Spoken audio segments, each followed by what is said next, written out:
చూడండి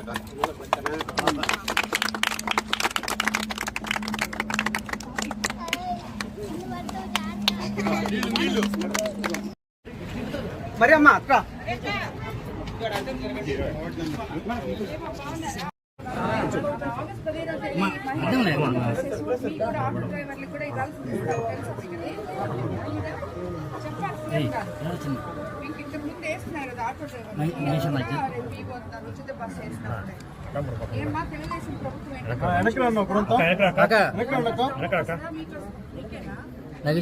అటు అవతల ఇంకా వెనక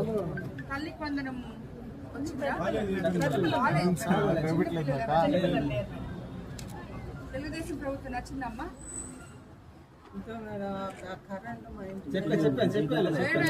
ఎలక్ట్రికల్ చెప్పి తీపిచ్చేసేయండి, చక్కగా చేసి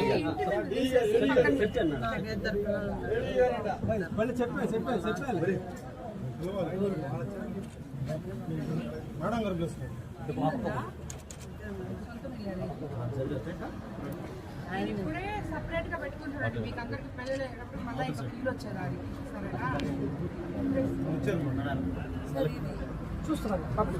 ఇమీడియట్ గా చేయించాడు. పోగానే వదిలేకుండా మళ్ళీ ఎలక్షన్ అయిన 13 నెలల తర్వాత ప్రజల దగ్గరికి వచ్చి వాళ్ళ తలుపు తట్టి, అమ్మా మీకు ఈ ప్రభుత్వం నచ్చిందా, బాగుందా, మీకు అన్ని పథకాలు అందాయా, ఏమన్నా మీకు సమస్యలు ఉన్నాయా అని చెప్పి ప్రజా నాయకులు కేఎస్ఎస్ నుంచి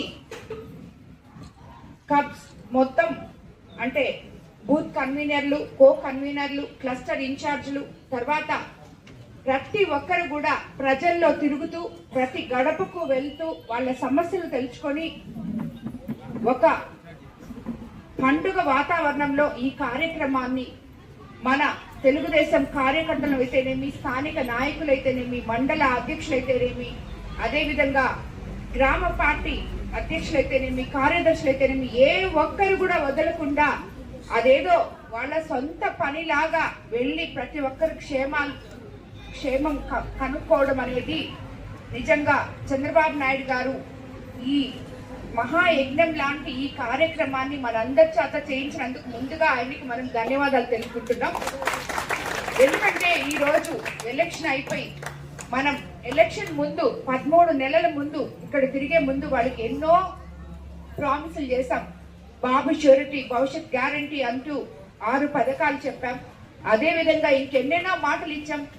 పర్సనల్ గా నేను గ్రామాల్లో తిరిగినప్పుడు ఎక్కడ నీళ్లు లేవో నీళ్లు సమస్య తీరుస్తానని చెప్పాను, ఎక్కడ శ్మశానాలు లేవో ఆ సమస్య తీరుస్తానని చెప్పాను, ఎక్కడ ఏ సమస్య ఉంటే ఇళ్ల స్థలాలు లేవో అవి తీరుస్తామని చెప్పాను. కానీ 13 నెలల్లో అస్తవ్యస్తంగా ఉన్న ప్రభుత్వ వ్యవస్థలో మనం సరిదిద్దుకుంటూ అన్నీ తీర్చలేకపోతున్నాం. కానీ అందులో కొంచెం కొంచెం అయితే తీర్చుకుంటూ వస్తున్నాం. మన 6 పథకాలు అయితే ఇప్పటికి ఆల్మోస్ట్ మనం 80% చేసుకోగలిగాం. రాబోయే రోజుల్లో కొరవు కూడా తప్పకుండా చేసుకుంటామని ప్రజలకి మరోసారి మీకు కనపడి, ఇది ఆలస్యమైనందుకు మమ్మల్ని క్షమించండి, మీకు ఇచ్చిన మాటలన్నీ మేము నిలబెట్టుకుంటాం, మీకు చేస్తాం, ఇది ప్రజల ప్రభుత్వం, పేదల ప్రభుత్వం, మంచి ప్రభుత్వం అని మీకు చెప్పడానికి ఇక్కడికి నేను ఈరోజు వచ్చాను. మన గ్రామాల్లో ఈరోజు 82 పంచాయతీలు ఉన్నాయి. అందులో ఇప్పటికే నేను 45 పంచాయతీల దాకా తిరిగాను. వార్డులు 40 వార్డులు ఉన్నాయి మనకి. కోవూరులో అయితేనేమి, బుచ్చిరెడ్డిపల్లి, దాంట్లో కూడా సగం వార్డులు తిరిగాను. ఏ వార్డుకి వెళ్ళినా, ఏ పంచాయతీకి వెళ్ళినా ప్రజల ముఖాల్లో ఎంతో సంతోషం చూస్తున్నాం, ఒక సెక్యూరిటీ చూస్తున్నాం, ఒక ధైర్యం చూస్తున్నాం. ఈరోజు మేము ఈ ప్రభుత్వంలో ఎంతో సేఫ్ గా ఉన్నాం, ఎంతో ఆనందంగా ఉన్నాం. మా పనులు మేము చేసుకుంటున్నాం. మమ్మల్ని ఎవరు డిస్టర్బ్ చేయటం లేదు, మమ్మల్ని ఎవరు ఇబ్బంది పెట్టడం లేదు అని చెప్పి ఈరోజు మనము ఎక్కడికి పోయినా ఇదే